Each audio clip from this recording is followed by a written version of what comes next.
Et l'éco-conception va me permettre de penser différemment, de voir les choses différemment et d'apporter une innovation.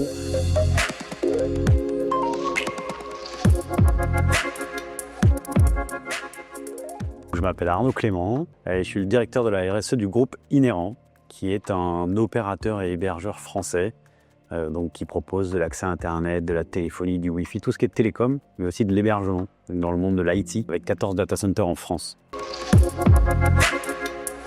Le premier effet positif, c'est pour les collaborateurs, c'est beaucoup plus intéressant. Tout à coup, on leur amène une nouveauté, de dire tiens, au lieu de juste penser à c'est quoi mon marché, c'est quoi mon prix, c'est aussi se dire tiens, comment est-ce que j'essaie de concevoir un produit qui ait le moins d'impact sur l'environnement possible. Et du coup, c'est hyper intéressant parce que c'est des nouvelles compétences, c'est se poser des questions qui sont beaucoup plus larges. Souvent, quand on conçoit un produit, on ne pense pas à la fin de vie.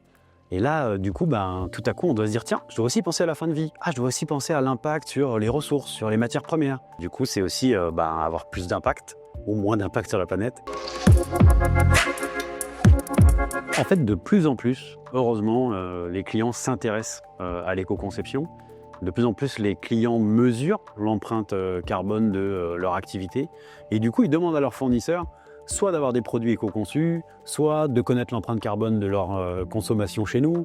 Et du coup, on voit de plus en plus dans les appels d'offres de demandes autour de l'éco-conception, de demandes de bilan carbone. C'est pas une mode, c'est une tendance de fond où de plus en plus les clients veulent acheter des choses éco-conçues.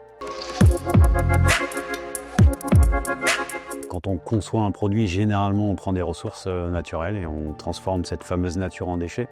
Donc l'idée de l'éco-conception, c'est d'essayer de minimiser son impact sur l'environnement et sur la planète. Donc forcément, c'est hyper positif aussi pour la planète, pour l'environnement, pour la pollution des sols, de l'air, et donc pour l'avenir et pour nos enfants.